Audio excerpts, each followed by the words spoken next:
দুঃসংবাদ টেলিপাড়ায়। সম্প্রতি মিত্তির বাড়ি ধারাবাহিকের মাধ্যমে দর্শক মহলে জনপ্রিয় হয়ে উঠেছেন অভিনেত্রী পারিজাত চৌধুরী। বড় পর্দায় বেশ কিছু গল্পেও দেখেছে তাকে দর্শক। সম্প্রতি কলকাতা আন্তর্জাতিক চলচ্চিত্র উৎসবেও দেখানো হয়েছে তার অভিনীত ছবি হালুম। কিন্তু এত ভালো খবরের মাঝেও দুঃখের ছায়া তার জীবনে। কাছের মানুষকে হারালেন তিনি। সদ্য দিদাকে হারিয়ে ফেললেন পারিজাত।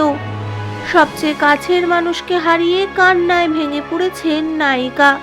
তবুও মন শক্ত করে প্রদর্শনীতে উপস্থিত থাকতে হয়েছে তাকে। সংবাদ মাধ্যমকে অভিনেত্রী বলেন, দিদার কথার ভেবেই প্রদর্শনীতে হাজির ছিলেন তিনি, কারণ দিদা বেঁচে থাকলে তিনি সবচেয়ে বেশি খুশি হতেন। কয়েক বছর আগে যখন এই ছবির শুটিং শুরু হয়েছিল, তখন মানুষটি অধীর আগ্রহে অপেক্ষা করেছিল বড় পর্দায় অভিনেত্রীকে দেখার। আজ দর্শক ছবিটা দেখছে ঠিকই, কিন্তু সেই মানুষটি আর নেই। পারিজাত জানান, দিদা তাকে খুব ভালোবাসতেন। তার অভিনীত মিত্তির বাড়ি ধারাবাহিকের একটি পর্বও তিনি মিস করেননি।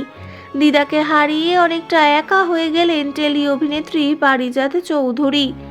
ভিডিওটি ভালো লাগলে চ্যানেলটি অবশ্যই সাবস্ক্রাইব করে সঙ্গে থাকবেন। ধন্যবাদ।